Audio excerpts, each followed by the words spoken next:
أعوذ بالله من الشيطان الرجيم.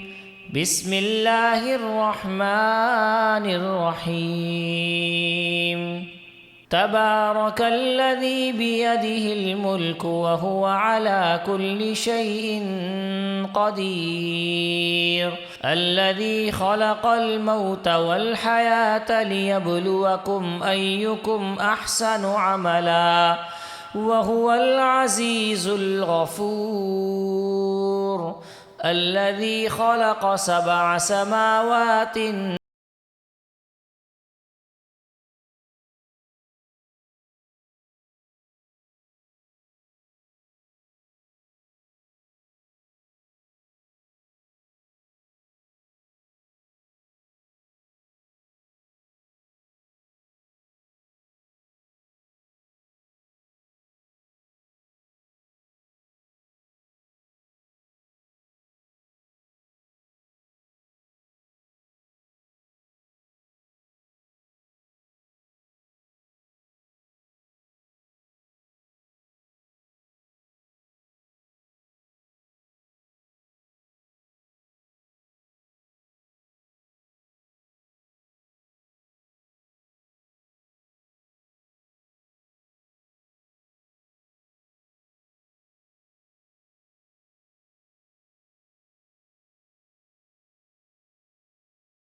سألهم خزنتها ألم يأتكم نذير قالوا بلى قد جاءنا نذير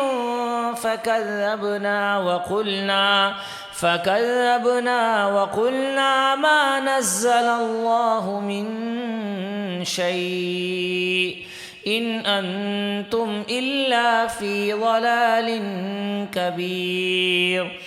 وقالوا لو كنا نسمع أو نعقل ما كنا في أصحاب السعير فاعترفوا بذنبهم فسحقا لأصحاب السعير.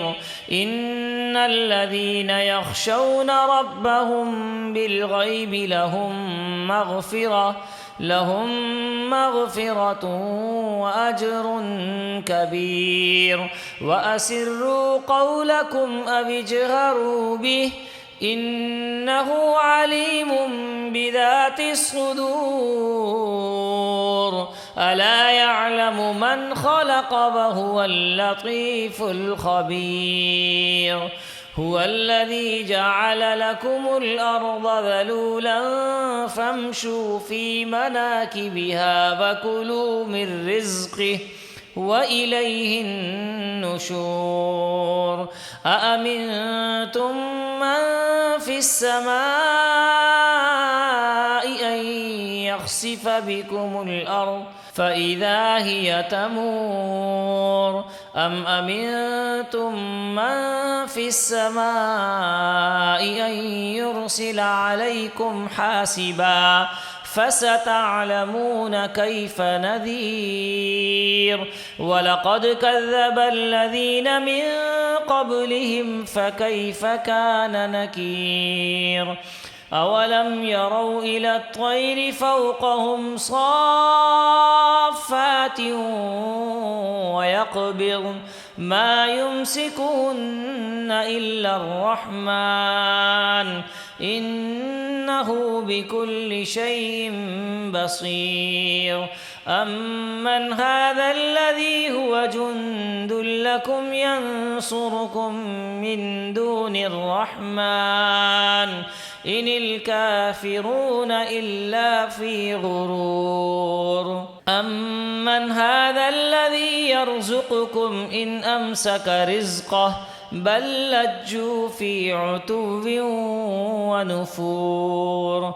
أفمن يمشي مكبا على وجهه أهدى أمن يمشي سويا أمن يمشي سويا على صراط مستقيم قل هو الذي أنشأكم وجعل لكم السمع والأبصار والأفئدة قليلا ما تشكرون قل هو الذي ذرأكم في الأرض وإليه تحشرون ويقولون متى هذا الوعد إن كنتم صادقين قل إنما العلم عند الله وإنما أنا نذير مبين فلما رأوه زلفة سيئت وجوه الذين كفروا وقيل هذا الذي كنتم به تدعون قل أرأيتم إن أهلكني الله ومن معي أو رحمنا فمن يجير الكافرين من عذاب أليم قل هو الرحمن آمنا به وعليه توكلنا فستعلمون من هو في ضلال مبين قل أرأيتم إن أصبح ماؤكم غورا فمن يأتيكم بماء